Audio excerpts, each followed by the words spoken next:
मंडप लगने लगे, इतना बड़ा बड़ा शादी का कार्य होने लगा, इतने बड़े बड़े फंक्शन होने लगे कि लोग, बाप सोचता है कि मेरी बेटी की शादी कैसे करूंगा, कहीं से 5 लाख मांगता, कहीं से 2 लाख मांगता, ऐसे कर 10-12 लाख रुपए इकट्ठे कर तब बेटी की शादी करता है। उसके पास कुछ नहीं होता, कर्जे में लदा लूम हो जाता है। यही सोचकर तो कुबेरेश्वर धाम पर एक नियम बना दिया कि आने वाले समय में कोई भी अपनी बेटी की शादी कुबेरेश्वर धाम पर आकर कर सकता है, उसका कन्यादान भी कुबेरेश्वर धाम देगा और उसका शादी का खर्चा भी पूरा कुबेरेश्वर धाम उठाएगा।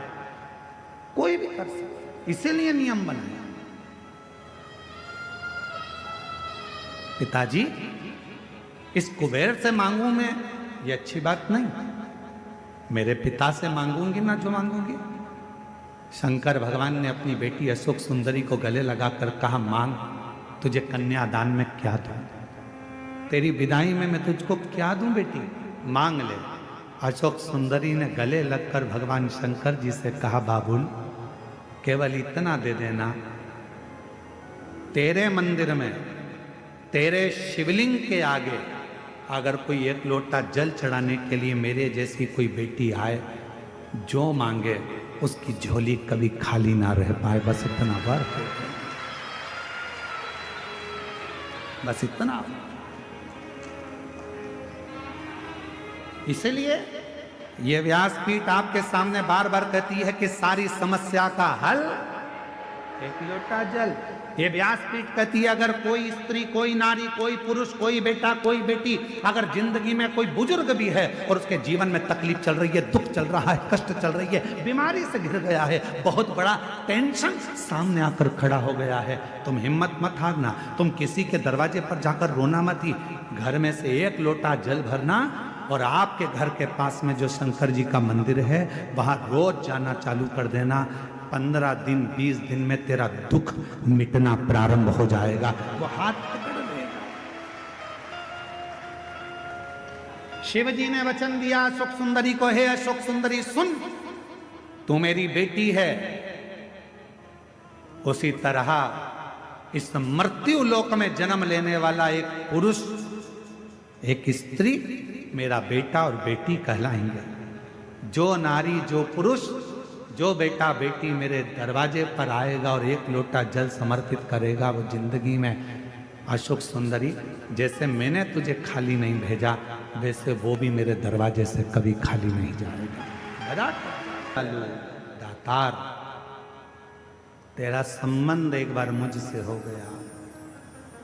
जितनी मेरी जीजियां बैठी और जितनी आस्था चैनल पर कथा सुन रहे हो, जितने फेसबुक पर कथा श्रवण कर रहे हो, जितने मोबाइल पर कथा सुन रहे हो, जितने जितने बाहर बैठकर, चाहे रोड पर बैठे हो, दुकान पर बैठे हो, पंडाल में बैठे हो, चाहे कहीं पर भी बैठकर कथा का रसतत्व ग्रहण कर रहे हो, आज बाबा के धाम से ये मान कर जाना कि हमारा और शंकर जी का रिश्ता क्या है।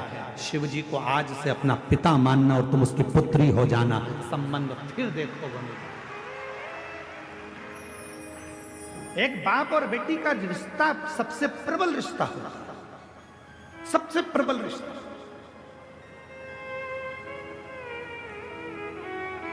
और देवघर की कथा है, यह रिश्ते की कथा है।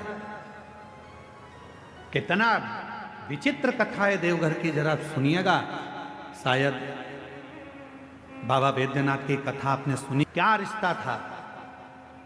मां कौशल्या जी ने सुकौशल जी और अमृत प्रभा जी, कौशल्या जी के पिताजी और माता जी ने कौशल्या जी को शंकर की आराधना करना सिखाया था।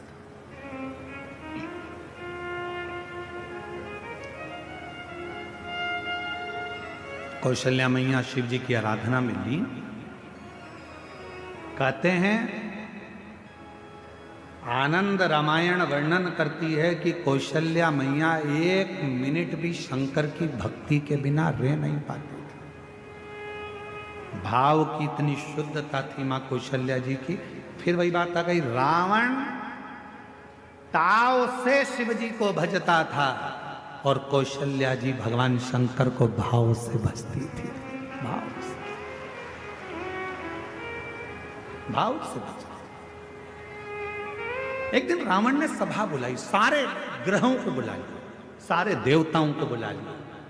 रावण की लंका में सभा लगी हुई है, बड़े बड़े देवता बैठे हुए हैं, ग्रह बैठे, नाग, किन्नर, गंधर्व, अप्सरा, देवता, दानव, सब उस सभा में बैठे हुए थे। सब उस सभा में बैठे हुए हैं और उस सभा में चारों तरफ सब लोग बैठे हुए हैं। और उस सभा में लंकापति रावण ने ऊंची आवाज कर कर कहा कि बताओ मेरे प्राण कैसे छूटेंगे, मेरी मृत्यु कैसे होगी। बड़े बड़े विद्वान बैठे थे, बड़े बड़े सभासद बैठे थे, बहुत देवता, गंधर्व, किन्नर, अप्सरा, पशु, पक्षी सब उस सभा में बैठे हैं, असुर सुर सब उस सभा में। मेरे प्राण कैसे जाएंगे बताया जाए, कैसे मरूंगा मैं बताओ। तब किसी ने नहीं बताया। रावण को क्रोध आ गया तो सबको बंदी बनाने लगा। बंदी बना, अगर नहीं मालूम पड़ा तो मैं तुम्हें बंदी बना लूंगा।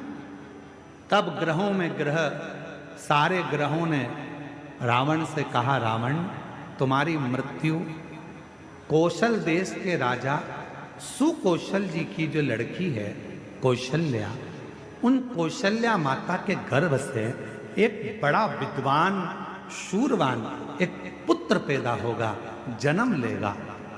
उस बेटे के द्वारा तुम्हारे प्राण छूटेंगे। अब तो रावण को गुस्सा आ गया। कौशल नरेश, सुकौशल की लड़की कौशल्या और कौशल्या का बेटा राम मुझे मारेगा। हाँ, रावण ने सभा को विराम दिया,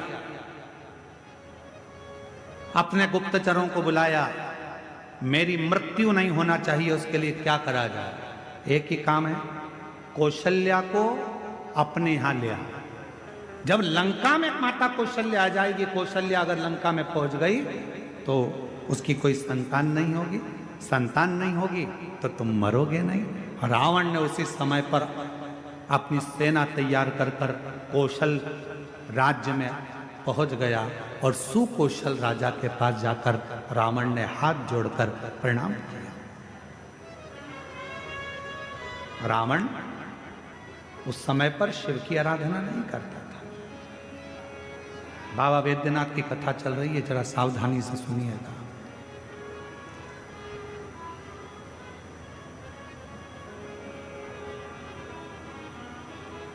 रावण उस समय शिव की आराधना नहीं करता था। सुकौशल जी ने देखा कि लंका का राजा रावण आया है, बड़ा प्रबल वीर। लंकेश आइए, कैसे आना हुआ।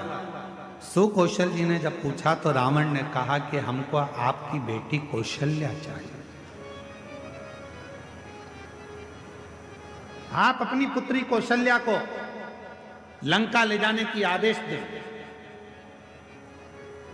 सुकौशल जी मुस्कुराकर बोले कि बेटी हमारी है,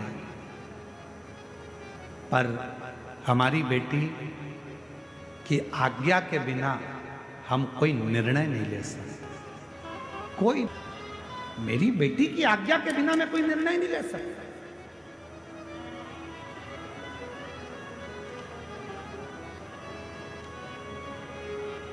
विचार किया।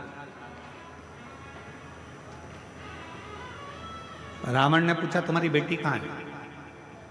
सुकौशल जी बोले बस शंकर की भक्ति करती है तो अभी शिवालय से आ रही होगी। जो सामने से बेटी को आते हुए देखा तो कौशल्या इतनी सुंदर थी, माता कौशल्या इतनी सरल थी, माता कौशल्या। शिव का जो भक्त होता है उसमें सहजता, सरलता, नम्रता अपने आप दिखती है, उसको दिखाया नहीं जाता। सरल, शिव जैसा भोला, शंकर जैसा सहज।